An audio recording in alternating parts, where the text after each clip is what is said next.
اللہ تعالیٰ فرماتا ہے والیتامی والمساکین، یتیموں کے ساتھ اچھا سلوک کرو، مسکینوں کے ساتھ اچھا سلوک کرو۔ یاد رکھو کہ یہ دو ایسے اہم مقامات ہیں، یہاں ہمارے ایمان کا احتساب ہوتا ہے۔ یتیموں کے ساتھ تمہارا جو سلوک ہے یہ تمہارے کیریکٹر بتاتا ہے، تمہاری تربیت بتاتا ہے، تمہارے اخلاق بتاتا ہے۔ مسکینوں کے ساتھ جو تمہارا رویہ ہے یہ تمہارے اخلاق بتاتا ہے، تمہاری تربیت اور تمہارے اعلیٰ خاندان کا اس میں ثبوت ملتا ہے۔ کچھ لوگ جو آج کے پیسے والے ہیں، یعنی رات میں ہی امیر ہو گئے اور آج پیر پھیل گئے، ان لوگوں کی عادت یہ ہوتی ہے کہ وہ مسکینوں کو اور غربا کو بہت ہی نیچی نظر سے دیکھتے ہیں، اور یہ تو سٹیٹس بنایا گیا ہے، یہ جگہ تو غریبوں کے بیٹھنے کی، میں یہاں نہیں بیٹھتا، یہ کرسی بالکل غریبوں کی دکھ رہی ہے، ہر ایک کو الگ کر کے رکھا۔ یاد رکھو میرے آقا صلی اللہ علیہ وسلم نے فرمایا بدأ الاسلام غریبا وسیعود غریبا۔ حضور فرماتے ہیں اسلام غریبوں سے ہی شروع ہوا تھا اور غریبوں میں ہی ختم ہو جائے گا۔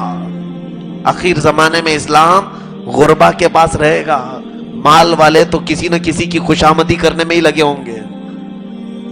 وہ غربا ہی ہیں جو میرے آقا کو یاد کرتے ہیں۔ غریبی کو مذاق نہ بناؤ اور کسی بھی غریب کو کمتر نہ سمجھو۔ ایک بات یاد رکھنا، اللہ رب العزت کے فیصلے بڑی حکمت کے ہوتے ہیں، بڑی حکمت کے ہوتے ہیں۔ اس نے سارے بندوں کے ساتھ انصاف کیا ہے کہ نہیں عقیدہ آپ کا؟ لیکن سوال یہ آتا ہے اگر اس نے سب کے ساتھ انصاف کیا ہے تو کچھ کو بہت پیسہ دیا ہے اور کچھ کو نہیں دیا ہے، کیسا انصاف ہے؟ سوال، اللہ اگر سارے بندوں کے ساتھ انصاف ہی کرتا ہے تو کچھ کو غریب رکھا ہے، کچھ کو بہت مالدار رکھا ہے۔ میرے عزیز، یہ اللہ کے فیصلے ہیں، اللہ کے فیصلے سنو۔ اس نے انصاف کیا ہے، جن کو یہاں غریب رکھا وہاں بہت امیر کرے گا، اور جو یہاں امیر ہیں وہاں غریب ہو جائیں گے۔ فیصلہ برابر ہو گیا، انصاف صحیح ہو گیا۔ تو غریب اپنے غربت پر کوئی بھی اس طرح کا اعتراض نہ کرے کہ میرا حق کہاں گیا۔ تیرا سارا حق اللہ نے سنبھال رکھا ہے، سارا حق ہے تیرا، کیونکہ غریب قیامت کے دن یہی سوال کرے گا جو سوال میں نے کیا۔ اے اللہ، تو اگر انصاف کرتا ہے سارے بندوں کے ساتھ تو مجھے غریبوں میں پیدا کیا، غریب ہی رکھا، فلاں کو اتنا مال، فلاں کو اتنا مال۔ تو رب تبارک و تعالیٰ فرمائے گا کہ تیرا بھی مال میں ان امیروں کے پاس دیا تھا، ان امیروں نے تجھے نہیں دیا، اس لیے میں نے تیرا مال سب کچھ یہاں سنبھال رکھا ہے۔ اس دن ہزاروں امیر یہ چاہیں گے، ہزاروں نہیں لاکھوں امیر، اے کاش دنیا میں تو ہمیں غریب ہی رکھتا۔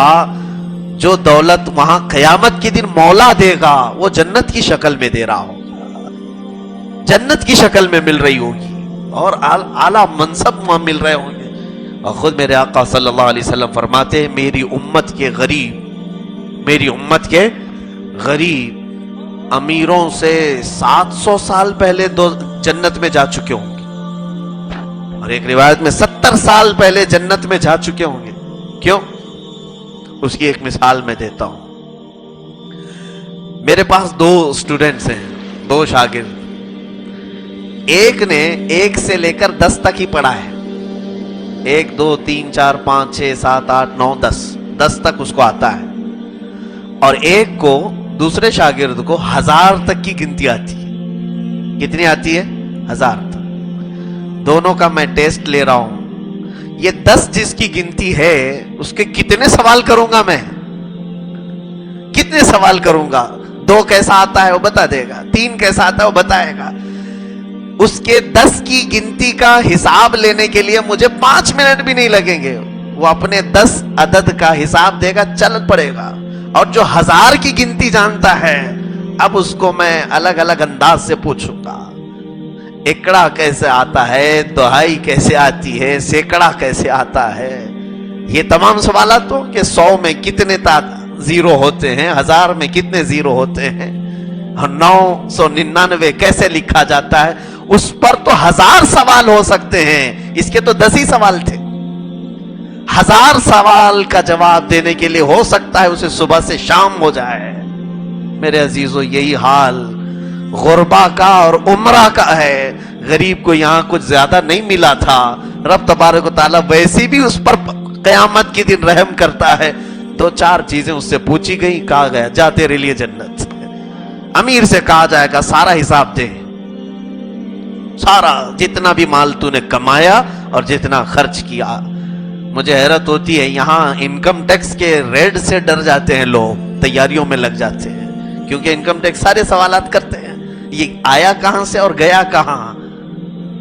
جو ٹیکس بھرتے ہیں ان لوگوں کے لیے خوف خدا تو آ ہی جانا چاہیے.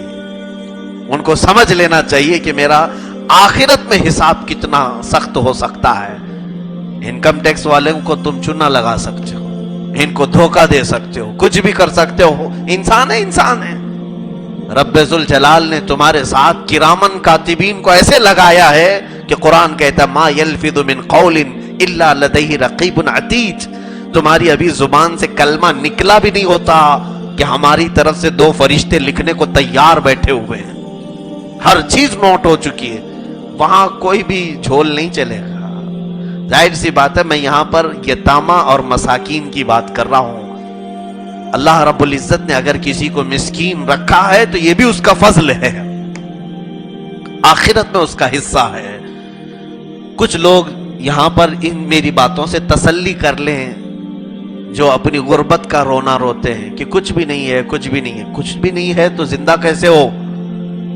اللہ نے تجھے زندہ رکھا ہے, کھلا رہا ہے, پلا رہا ہے, کپڑے پہنے ہو, شکر کرو. تمہارے حق میں یہ اگر بہتر ہے تو اللہ رب العزت تمہارا آخرت میں بہت بڑا حصہ رکھا.